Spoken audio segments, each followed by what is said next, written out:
Voici un carré de côté A.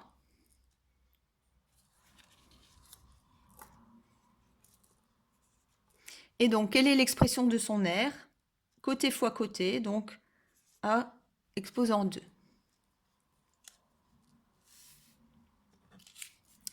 Voici un carré de côté B.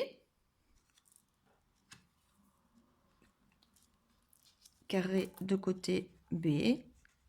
Et donc, quelle est son aire? B fois B. B exposant 2. Je vais placer ces deux carrés l'un à côté de l'autre ici. Et exprimer la longueur totale de ce segment. J'ai donc la longueur A plus la longueur B. Et donc, la longueur ici est la longueur A plus B. Je vais placer le petit carré en dessous du grand.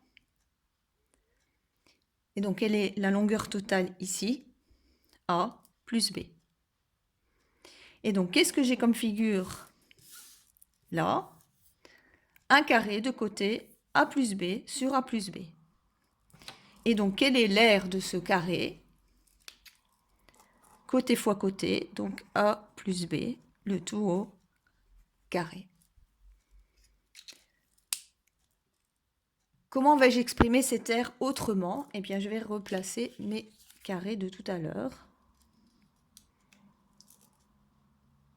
de cette manière.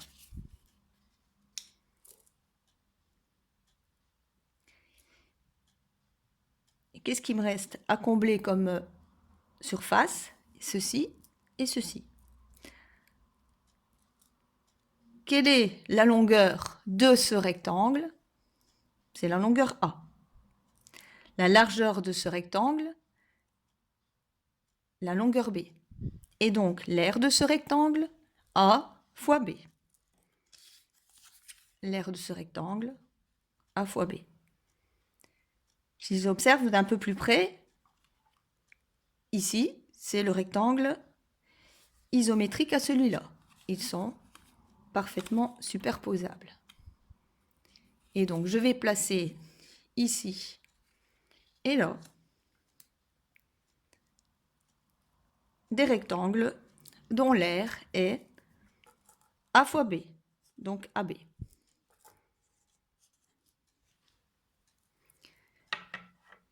Quelle est donc l'aire totale ici?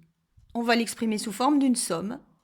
L'aire du carré jaune, A carré, plus l'aire du carré rose, B carré, plus deux aires identiques qui équivalent à AB et donc 2AB. Rappelez-vous, l'aire de ce carré au départ, A plus B au carré. Et donc on va pouvoir écrire A plus B au carré égale A carré plus B carré plus 2AB.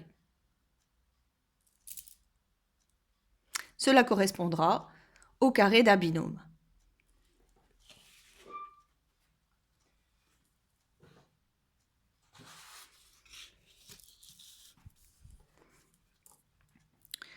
Voici un carré de côté A. Donc, quelle est l'aire de ce carré? A fois A carré.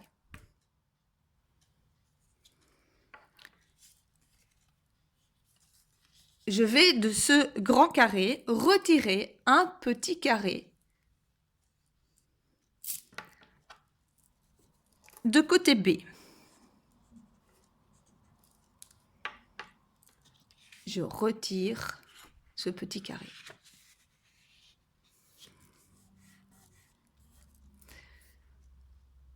Comment vais-je exprimer donc l'aire de la surface qui me reste?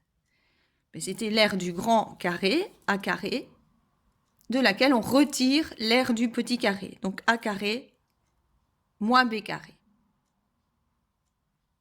Si on observe d'un peu plus près, dans le prolongement du côté du petit carré qu'on a retiré, si je prolonge, je vois apparaître ici une figure qui est un rectangle.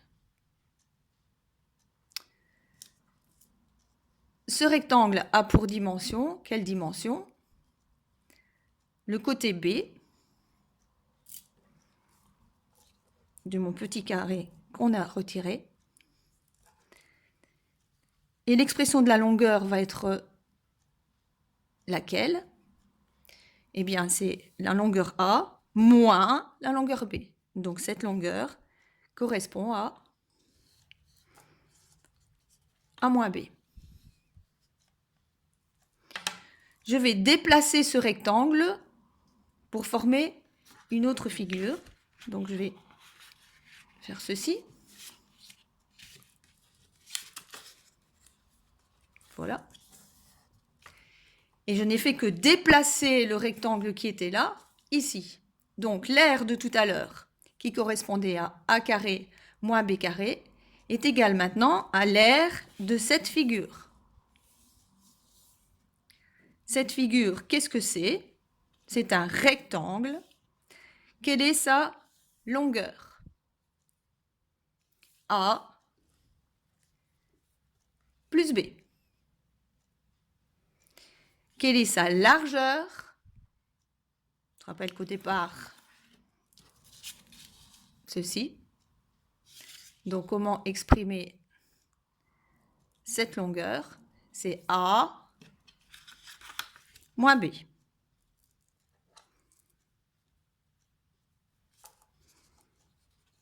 Vous la retrouvez en effet déjà. Je l'avais écrite tout à l'heure. Et donc, quelle est l'aire de cette figure? A plus B fois A moins B. Et donc, on établit une nouvelle égalité.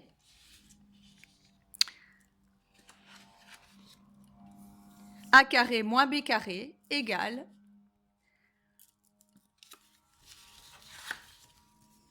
A plus B fois A moins B. Il s'agit là du produit de deux binômes conjugués, A plus B fois A moins B. Pourquoi conjugué? Parce que c'est le produit d'une somme par sa différence. Somme de deux termes par la différence de deux termes. Conclusion. Deux égalités à retenir.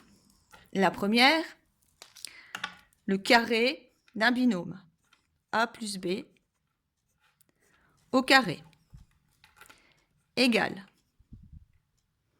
la somme du carré du premier terme A carré, du carré du second terme B carré et du double produit de deux termes plus 2 fois A fois B, le double produit des deux termes, plus 2AB.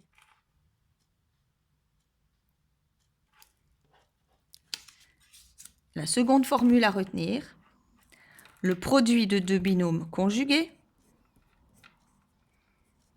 le produit d'une somme de deux termes par leur différence, égale A carré moins B carré. Nous l'exprimons de cette manière. Pour multiplier deux binômes conjugués,